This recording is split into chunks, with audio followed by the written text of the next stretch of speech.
যদি মাশরাফি আসেন আপনি তাকে অ্যাকচুয়ালি কোন ভূমিকায় দেখতে চাইবেন? আসলে বলাটা ভেরি ডিফিকাল্ট। মাশরাফি কোন ভূমিকায় আসবে এটা ওর পার্সোনাল ব্যাপার। বোর্ড প্রেসিডেন্ট যদি প্রস্তাব দিয়ে থাকেন, ক্রিকেটার বলে না, মাশরাফির ভিতরে আল্লাহ কিছু গুণ দিয়েছেন, বুঝেছেন? সেই গুণের কারণে এত বড় দুর্নীতির বাজারে ও কোনো দুর্নীতি করে নাই। ও যে এতগুলো কাজ করেছে নড়াইলে, ওর নামে কিন্তু কোনো দুর্নীতির কোনো ফিরিস্তি কেউ দুর্নীতি করলে ব্যবস্থা নেবে দুর্নীতি দমন কমিশন, তবে তার আগে বিষয়টি খতিয়ে দেখবে বিসিবি। পুনর্গঠিত আসসালামু আলাইকুম সুপ্রিয় দর্শক বন্ধুরা, এবার শেষ পর্যন্ত মাশরাফি বিন মর্তুজাকে বাংলাদেশ ক্রিকেট বোর্ডে যুক্ত করার জন্য এবার রাস্তায় নেমে পড়েছেন দর্শক বন্ধুরা। সত্যিকার বলতে মাশরাফি বিন মর্তুজাকে বাংলাদেশ ক্রিকেট বোর্ডে দরকার।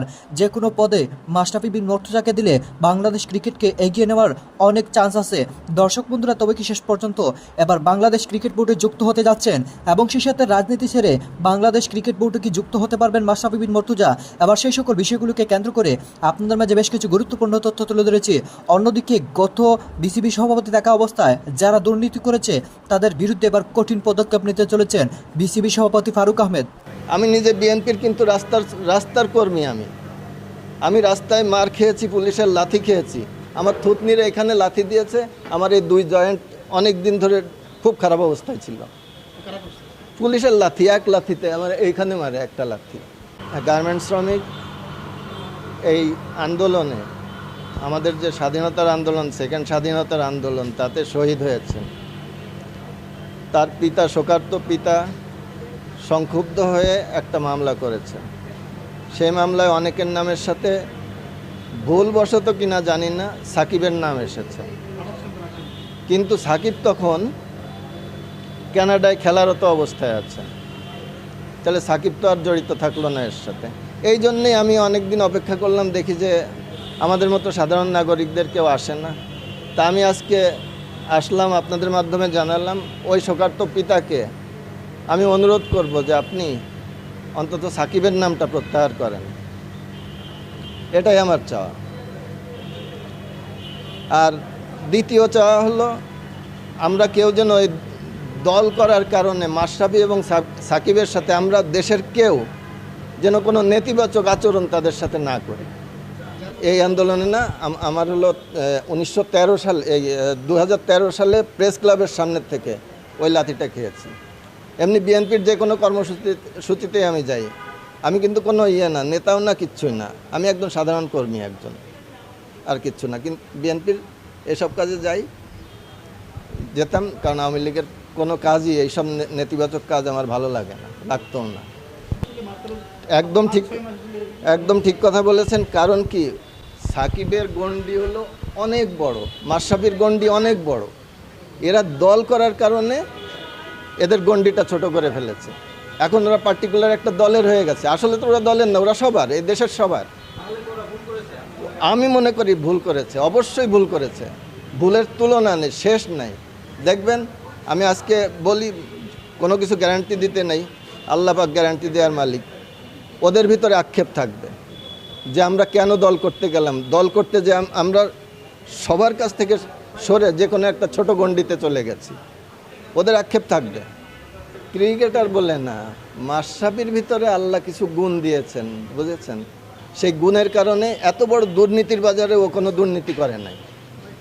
ও যে এতগুলো কাজ করেছে নড়াইলে, ওর নামে কিন্তু কোনো দুর্নীতির কোনো ফিরিস্তি কেউ দিতে পারবে না। মাশরাফি ডিফারেন্ট। আমি শোনেন, বোর্ডে এখন হবে কি, বাংলাদেশ কিন্তু রাজনৈতিক একটা ব্যাপার থাকে বাংলাদেশে। এখন আমি এত দূর না আসলেও মাশরাফির ক্রিকেটের সাথে জড়িত থাকা উচিত। ও যতদিন ভালো থাকবে। অবশ্যই আমি আশীর্বাদ করি। আমি অবশ্যই আল্লাহর কাছে দোয়া করি যেন ফারুক ভাই আর আমার শিক্ষক নাজমুল আবেদিন ফাহিম স্যার আছেন এখানে। আমি আশা করি ইনশাল্লাহ ফারুক ভাই ভালো করবেন। ফারুক ভাইয়ের বোর্ডটাও ভালো হবে। এখনও যদিও বোর্ডের সবাই রিটায়ার করে নাই, বোর্ডের সবাই দাম্ভিক হয়ে গিয়েছিল। ক্রিকেটের সাথে কোনো সংশ্লিষ্টতা নেই, কিন্তু বোর্ডে আছে। They don't know how to bat, even ব্যাটটা ধরতে হয় কেমন তাও জানে না, হয়ে গেছে একজন। যদি মাশরাফি আসেন আপনি তাকে অ্যাকচুয়ালি কোন ভূমিকায় দেখতে চাইবেন? আসলে বলাটা ভেরি ডিফিকাল্ট। মাশরাফি কোন ভূমিকায় আসবে এটা ওর পার্সোনাল ব্যাপার। বোর্ড প্রেসিডেন্ট যদি প্রস্তাব দিয়ে থাকেন, মাশরাফি কি হিসাবে আসবেন সেটাও বোর্ড প্রেসিডেন্টের সাথে আলাপ আলোচনা করে দেখতে পারে। But as a cricket player আমি বলবো মাশরাফি আসলে একটা ভালো ভূমিকাতে আসা উচিত। এখন তামিম ইকবাল গত বছর ওকে মেন্টর হিসাবে দেখতে চেয়েছিল। এই টি20টা শেষ হলো আমাদের রিসেন্ট, 22 সালেও টি20 ওয়ার্ল্ড কাপ আছে অস্ট্রেলিয়াতে।